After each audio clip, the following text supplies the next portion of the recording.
Well, Pascal, as you said earlier, we are fast approaching the 25th anniversary of The Fifth Element. And as I also said earlier on, I haven't actually seen this film until last night. I thought I had, but when I watched it last night, it didn't bring back any memories at all. So I obviously didn't see it. And here's another interesting snippet as well. My wife has seen it. Mrs. E, Tricia, has seen Fifth Element. I'm not sure how that happened. I think she must have watched it when I was away on a trip in the past or something like that. So, exciting stuff. Let's watch the trailer.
Okay, Pascal, you tell me what your thoughts are on Fifth Element, and then I'll tell you what I thought of it as a first-time watcher.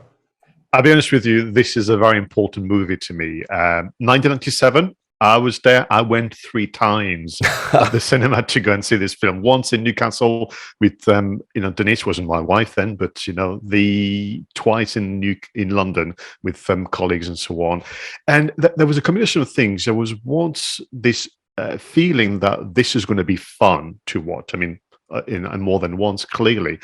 But I will confess a sense of national pride because French director Luc Besson pulled off quite something. I know that we're going to talk about the marketing in a moment, but for me, it was almost like he set himself the challenge of, what if I was to do a family version, like a fun version of the best of Blade Runner, the best of Metropolis, and maybe The Day the Earth Stood Still, so that, a younger audience can appreciate science fiction as a genre. What could it look like? And we got The Fifth Element. And I mean, I've been watching it easily, once a year, and I've got my multi-pass. I think that movie is super green, and I can't wait to hear what you've got to say. Well, I really enjoyed it. I thought the visuals were stunning. I thought it was the visuals were also a little bit goofy as well. I mean, the silly aliens at the start, the gigantic aliens with these gigantic bodies, and then these funny little heads that sort of wobble from side to side. Fabulous visuals, great color palette. I really enjoyed the story. This whole idea of the 4 stones and the fifth element being the thing that binds them all together. And I was getting a very, very strong Hitchhiker's Guide to the Galaxy vibe from this, right. A little bit off the wall. Some of the humor didn't land with me. I thought some of it was a bit, okay, was that supposed to be funny? Don't think it was. But there was things that I thought about. There was the scene right at the start where the aliens land in ancient Egypt. And, there's this great big scene where it builds up to them coming back in 300 years and rescuing the world. And then they do come back in 300 years and then literally just get blown up by these other aliens over here. I think, oh, that's a very Hitchhiker's Guide to the Galaxy sort of thing. That's exactly what Douglas Adams would have done. So, yeah, I really enjoyed it. And I thought the story was great. I thought the visuals were great. Bruce Willis is always one of my favourites. I mean, I expected him to say "Yippee-ki-yay, mother" at some point in the film, which he didn't. And Yeah, absolutely great. But I don't know, the tone to me was a little bit off, and I can't really quite describe. Maybe some of the humour just didn't hit me. I didn't really know whether it was trying to be a comedy or it was trying to be a bit too clever for its own good. But that was the only real sort of downside for me. But apart from that, great film, enjoyed it. Absolutely, and if, like you are, part of the strange, people who have not seen the Fifth Element, like Roger, we can agree that you're in for a treat. I mean, gather around family, friends, and you're going to have a right giggle through, because I think what was interesting is whilst the world had been, kind of crafted very, very, very carefully. To your point, I don't think the actors and the directors took it too seriously or themselves too seriously. And from what I could read, both in the French and international press, Luc Besson kept, the kind of the humor and the tone very, very light throughout. I mean, literally to the point where people like Bruce Willis and Chris Tucker said, I have no clue what's going on. I'm having a wonderful time. So let's have a look at the marketing, Pascal. What did you dig out? Because you've done the research for this week. Yeah, thank you very much. I mean, yeah, thank you, because as you know, it's a special movie for me, and I couldn't quite believe that 25 years I've gone past it. No, and you and I've mentioned on occasion anniversaries of movies, but sometime we were not around at all when it all began. But here I am thinking, yes, 97, I was around, and 97 was actually a tough year for the film release, probably because we were spoiled. I mean, we had the new James Bond, we had the Star Wars special edition, there was Titanic, I mean, you name it. What a busy year. But in terms of marketing strategy, I kind of looked at 4 key elements and maybe one additional one, which is probably unplanned, and one could go as far as saying unwelcome elements. So if we start with, I suppose, naturally, the teaser campaign. And in 97, the first thing people heard about with regard to the Fifth Element was just through visual statements. And for you, Roger, and obviously for our audience, we'd have to use a theatre of the mind, but we have a poster which is essentially space. You can just tell, from the kind of the stars, and 5 vertical lines, all kind of full of little sparks and so on. And what is interesting, the vertical line in the middle is a bit longer than the other 4. And what is interesting is this is quite enigmatic, and until such time you see the movie till the end, you will not know what those 5 vertical lines are. But we have the beginning of a teaser campaign here, 3 images. Yeah, and again, it's very, very simple, isn't it? Really simple. And the wording as well, it must be found. The Fifth Element, summer 1997. Dead easy, dead simple. Dead simple, and yet creates already the word of mouth and the reaction. So quick question for you, Ashley. I'm intrigued. In the 90s and 2000s, were you aware of Luc Besson and his work? I have to say, probably not. I mean, looking back at his back catalogue, The Last Battle, possibly remember that. I definitely remember Nikita. I think Nikita's probably the one that stands out for me the most. That was wasn't that about a female assassin? I think maybe. Correct. But the other ones I'm not sure about, to be perfectly honest. So the first teaser poster is pure graphics, the 5 vertical lines. Then the second teaser is a phrase. It must be found with the letter S in a word. Must turn into 5. Yeah. I seem to remember, but this could be false memory on my part, a third one, which was what is the Fifth Element? Question mark. But maybe it's something that I just imagine. And then we have, of course, teaser trailers, and those are very, very clever. And they were featured at the cinema. One of them I saw actually when I went to see the special edition Star Wars movie, where you have all 4 elements being counted down using different calligraphy. And then number 5 turns into this kind of very enigmatic symbol. And then we have another one, which is all more to do with the title reveal. So again, not much is being shared with the audience until we get to the official trailer that some of you watched and listened to. But here's the thing about this official trailer, as all of us have realized, there is no dialogue whatsoever. And it's interesting, isn't it, as well, because the character of the Fifth Element, the sort of the thing that binds it all together, she starts off the film talking gibberish. Although Luc, apparently, I did read that Luc Besson had actually created in a proper language for her to speak, and he actually noted down all the different words, so he did have it in mind. It's a bit like Klingon, I guess. Somebody actually went to the trouble of actually writing it all down. So it's interesting that language plays quite an important part of the story, and yet in the trailer there was no dialogue at all.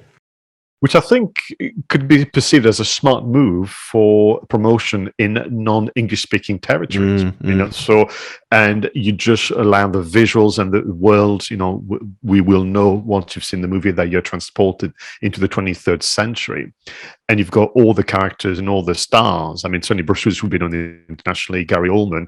I think Mila Jovovich will have been known to some, but not all.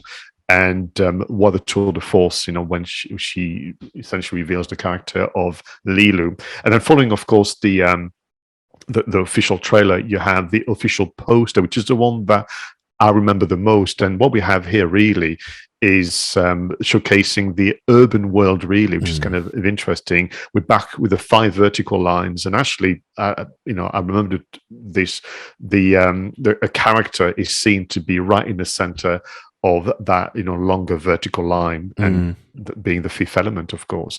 So that teaser campaign really got you know, the kind of the media and informal media as well talking. Yeah, absolutely. The second element, if I may use the term, of the marketing campaign is, of course, PR. I mean, this is 97, Roger, way before the internet that we know today. So you had to use, you know, radio, TV, and newspapers, and they had so many hooks to choose from. So, for example, they could capitalize on the origin story of the Fifth Element, and indeed, Luc Besson was on TV, you know, across territories and radio and more, who revealed that actually this has been a story that he wrote as a novel at the age of 15. What a talented guy.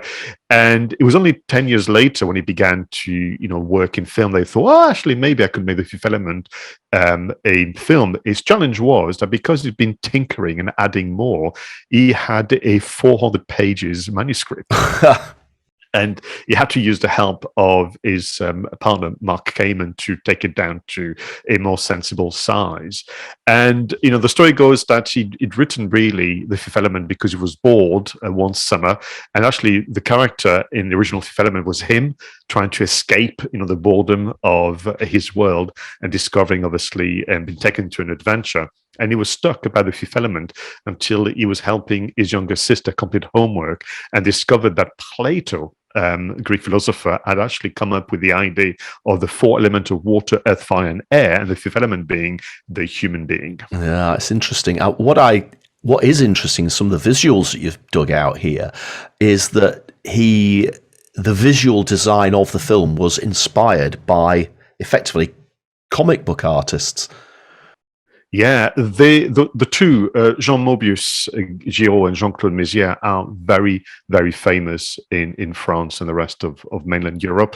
The culture of graphic novels is quite something. I mean, I want you to imagine 2000 AD times 1,000 in terms of the impact of the culture.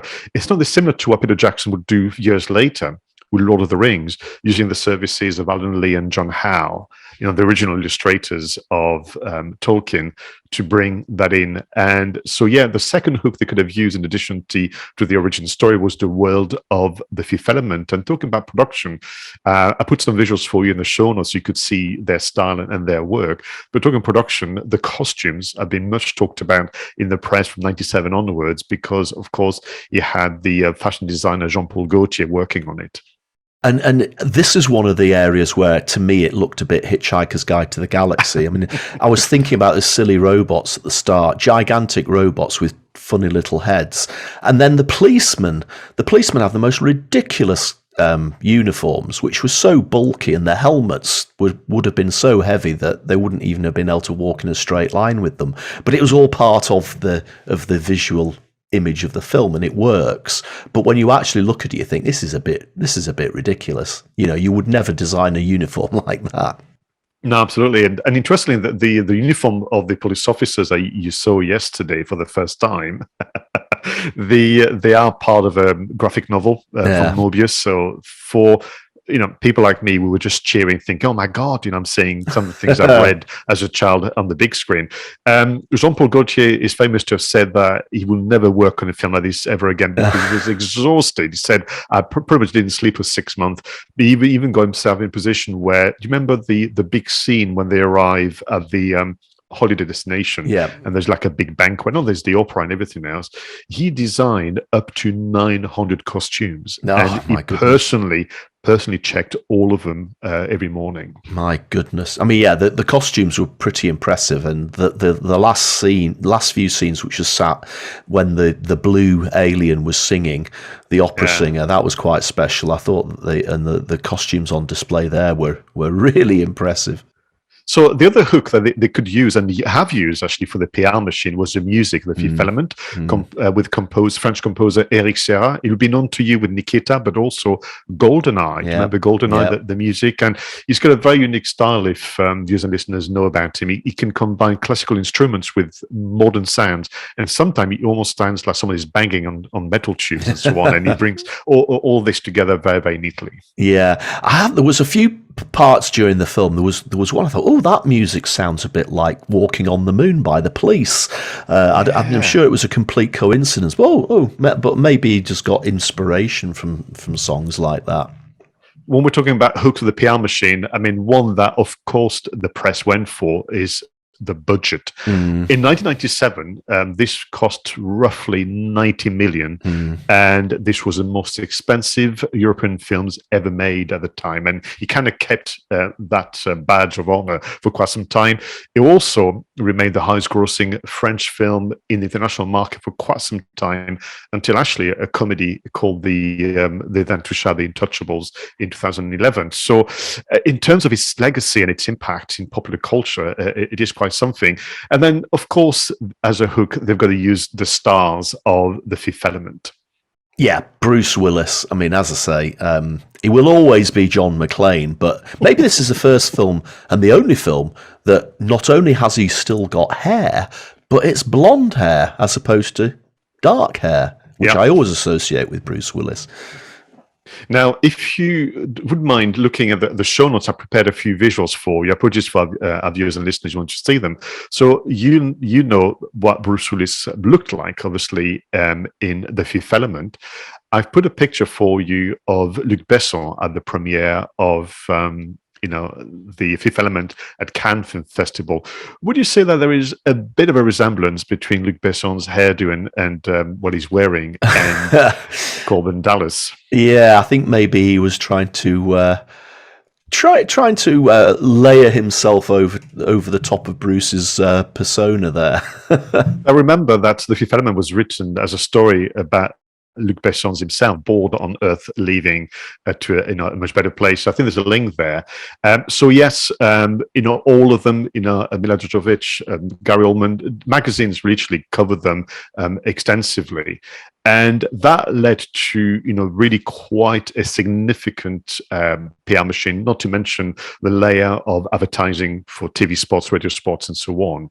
But the third element of this marketing campaign is, of course, the premiere at the Cannes Film Festival.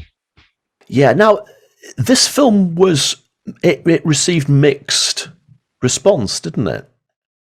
Oh, completely. So, the premiere took place at the 50th Cannes Film Festival on the 7th of May, which is the 5th month of the year. So you can have wished for a better time to kind of play on the number 5 and that kind of things. And people were treated to like a massive marquee where the world of The Fifth Element was being created. And I suppose Luc Besson, the filmmakers and the investors sat there thinking, we've got this, we've done the test screening with the audience. It's going to work well. And actually, critics in particular were very, very divided. I mean, it's not just mildly divided. There was people who literally hated the movie and others who thought this was amazing. Yeah, I think, as I say, for me, visually it was stunning. Love the story, love the actors, but the tone of it just didn't land with me sometimes. And maybe it was that, is this trying to be too funny? Is it a comedy? It wasn't slapstick comedy, as I say. It was a little bit off the wall, maybe a bit Hitchhiker's Guide, as I say. And maybe that's what didn't land with some of the critics. But having said that, they fought back, didn't they? And famously, Barry Norman was incredibly disparaging of this film. And basically, Bruce Willis, well, he didn't say yippee-ki-yay, yeah, but he did say, who cares what critics think. I remember watching, there was the Barry Norman film review, and I mean, when Bruce Willis said that, I literally cheered and applauded because, and then Bruce Willis carried on to say, you know, what we set out to do was a movie to entertain families and to essentially take you away to a different world this summer. And we succeeded. And who cares what critics think? That is the first time I believe I've heard anyone involved in filmmaking to take on the critics. Luc Besson was more diplomatic, shall we say. Yeah. Interestingly enough, they've started publishing some of Barry Norman's interviews from the 70s, 80s and 90s. Barry Norman's reviews, sorry. So I did go and look, but they haven't published the Fifth Element one yet. So we'll watch that when it comes out. And the final kind of element of the campaign where they had some element of control, so for plus the critics kind of reactions, is the home media campaign. And the reason why I put it in there, Roger, is because looking back at media from 98, 99 onwards, there was clearly evidence that people had loved The Fifth Element and wanted to own a copy, but also people had missed it, hearing about from fans like myself. So I've got to see this movie. So we had, of course, the VHS, which is what I owned, Laserdisc and DVD, in the Christmas 97. So remember, this movie came out in May. It was a summer release. And within no time, which is again new for the time period, you could buy The Fifth Element as a present to yourself or a loved one for Christmas. Then a few years later, we had the Ultimate Edition 2 DVD box set, which I do own as well. That was 2005. And the first Blu-ray came out a year later, so people were a bit annoyed, thinking, well, I just bought the DVD. If I'd waited a bit longer, I could have had the Blu-ray. But the Blu-ray release didn't actually go down very well. Really? That's interesting. I would have thought that the 4K Ultra HD version would have looked absolutely gorgeous. Yeah, so you had to wait till 2017 for that. But the first Blu-ray came out in 2006, barely months after the DVD. So hang on, I'm going to have to pay twice now. And when they did do, I hasten to add I didn't, because I'm a bit more sensible than that. When they did do, it was purely a transfer from DVD to Blu-ray. There was it wasn't better in terms of images, and it wasn't better in terms of sound, and there was no more special features.